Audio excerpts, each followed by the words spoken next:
Hello and welcome to another edition of Weather or Not. This week we'll reveal some rainfall records set at the end of last week. Travis has a feature on leaf cleanup in State College, and Tom will be by with the all-important weekend forecast as the leaves reach peak color across much of the higher terrain across the Commonwealth. All of this plus nature in the news, trivia, and much more. Weather or Not starts now.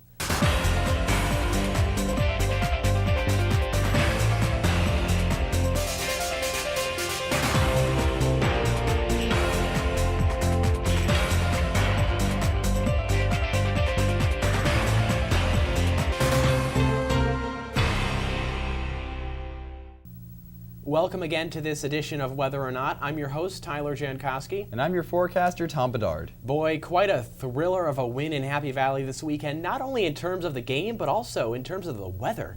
We had a lot of sun on Saturday. Not many people expected that.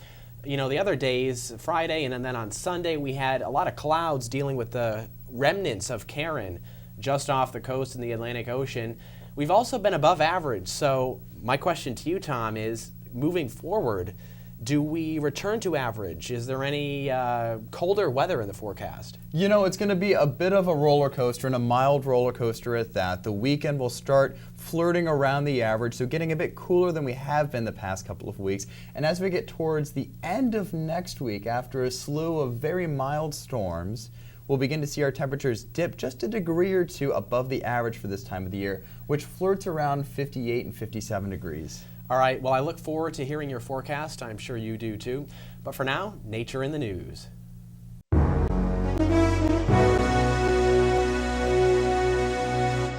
After weeks of abnormally dry conditions across central Pennsylvania, several rainfall records were set at the end of last week.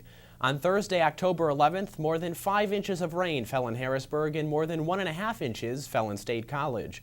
Both amounts set daily rainfall records in their respective locations. Also, even though we are only halfway through the month, Harrisburg set the monthly rainfall record for October, nearly 10.5 inches so far, smashing the old record set back in 1976. Now, the heavy rains did cause some flooding in the capital region, and the flooding was the result of moisture from what once was Karen lingering off the Atlantic coast. The National Weather Service in State College, which covers the Harrisburg area, reported minor flooding on the Yellow Breeches Creek in Camp Hill and the Condoguinit Creek near Hodgetown. Along with many road closures and traffic jams, several emergency rescues had to be made just east of Harrisburg in Lancaster County.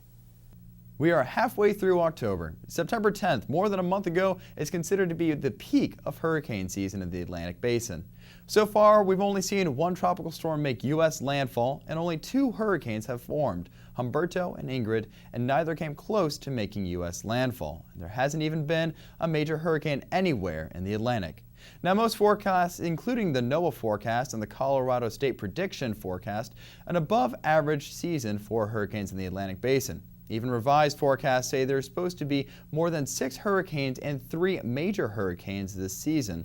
But we are past the typical peak of the season that ends on November 30th.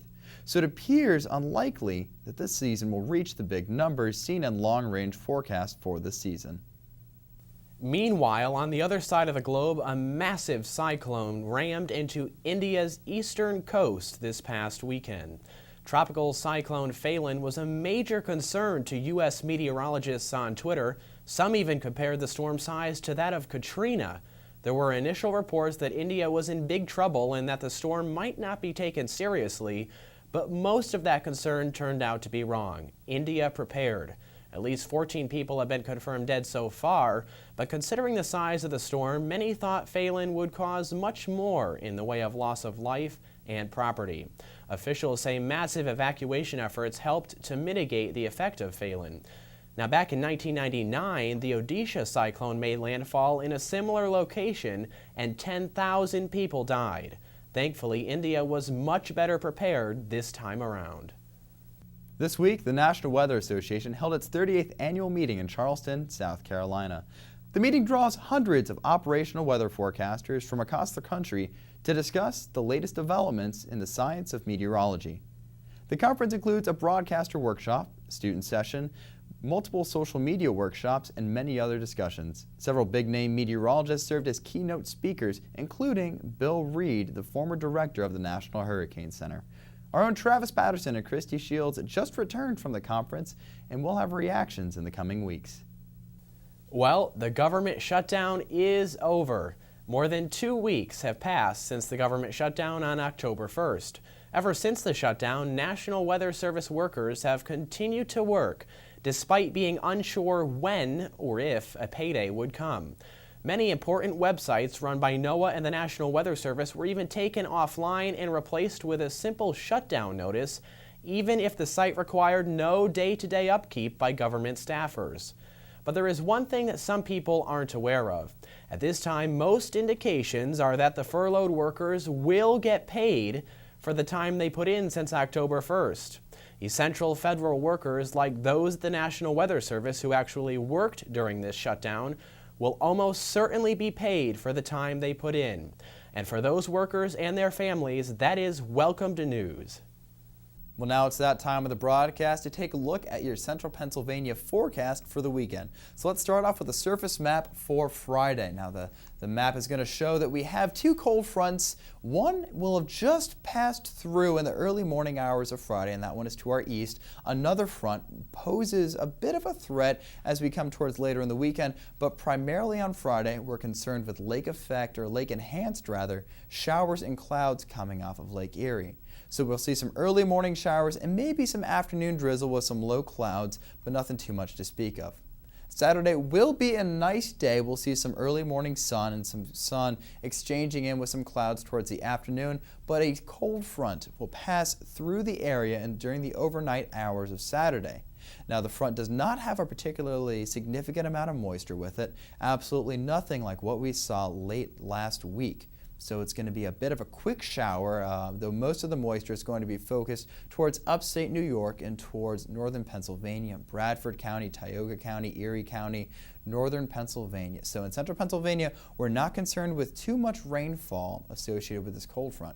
Now that front is going to pass during the overnight hours of Saturday, and it'll be out of the area by Sunday morning and Sunday afternoon. It'll be well east of the region. Once it moves out, high pressure is going to set in Pennsylvania, and we'll see a clockwise flow, as we typically do, around that center of high pressure. That clockwise flow is going to funnel air once again over the Great Lakes and may allow for the opportunity to once again see some lake-enhanced showers or some lake-enhanced clouds. Now, speaking specifically about Friday, we're going to get up to about 60 degrees, which is going to be warm compared to the temperatures we'll be seeing at the end of next week, but I'll talk about that later.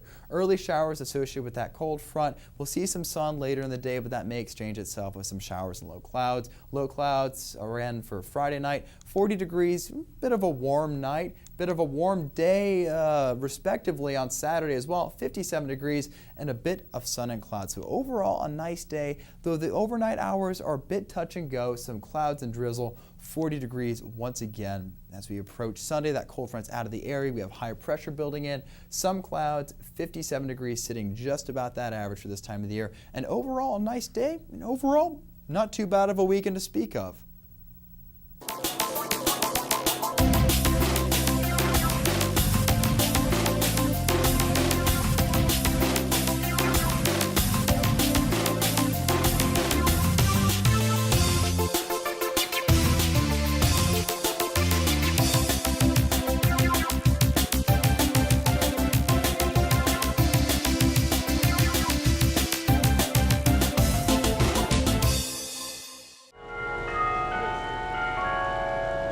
It's that time of year when we are all astounded by beautiful fall colors across central Pennsylvania.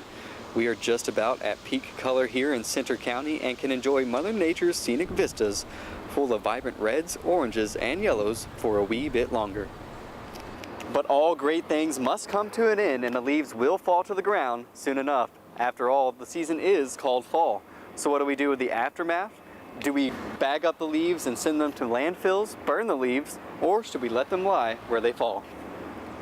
Though bagging leaves may yield a pristine yard, it's not quite the best option for the environment.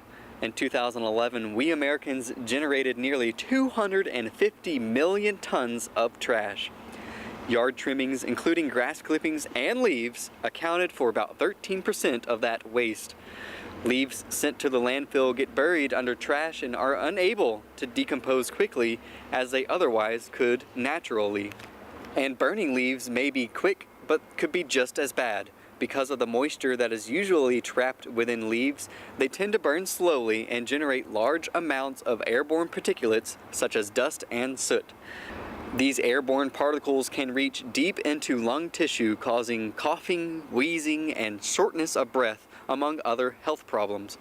Instead of that back-breaking work of raking leaves into piles or to avoid airborne matter by burning, how about simply mowing over the leaves? Leave the shredded leaves on the lawn or use them as mulch in your garden. As they break down, leaves act as natural fertilizers, adding nutrients back into the soil, feeding earthworms and beneficial microbes. They also protect tender plants from harsh winter winds and cold. Though if mulching is not your strong suit, your township likely has a program to collect your leaves for you and dispose of them in an environmentally friendly manner. Visit your township's website for the details on where to exactly place the leaves and for the pickup schedules. For the Borough of State College, you'll want to have your leaves within 5 feet of the curb by 7 a.m. on Monday morning during your collection week. To find out when your neighborhood is scheduled for your collection week and other helpful information, you can visit the website posted below. You'll want to make sure that the leaves are free of brush and rocks and other debris, as this can damage collection equipment. Reporting for Weather or Not, I'm Travis Patterson.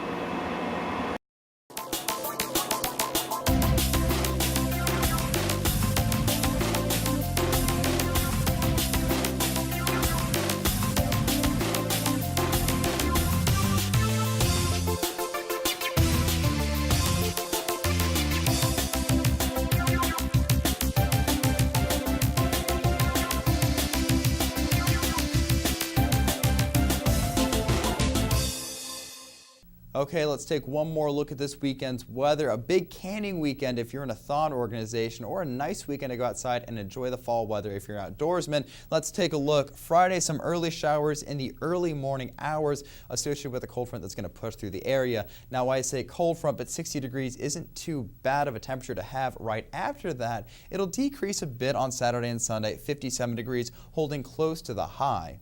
We'll see another cold front, a much weaker one, come through on Saturday evening. As it does so, it doesn't have a lot of moisture with it, but don't be surprised if you see a sprinkle and some increased cloud cover. As we get closer to Sunday, we'll see high pressure build into the region, and that high pressure will remain into Monday and give us some relatively nice conditions to play around with, though on Tuesday that high pressure will move out of the area and a disturbance will move in.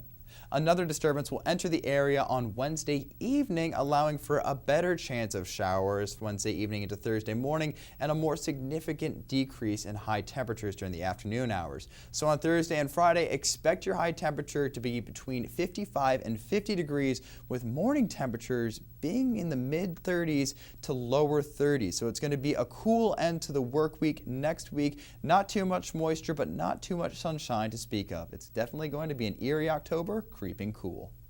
Well, Tom, it looks like a gloomy October week here in Happy Valley. That it is a good time to bring out the scary movies and start pumpkin carving, because it's going to feel like fall next week. We'll start off a bit above average, and as we get closer to the end of next week, we'll start seeing morning temperature values below freezing. All right, that brings us to this week's Weather Whiz Quiz. Earlier in the show, we asked you, what is the average first freeze date for southern Center County? Is it A, October 20th, B, September 30th, C, September 25th, or D, October 10th?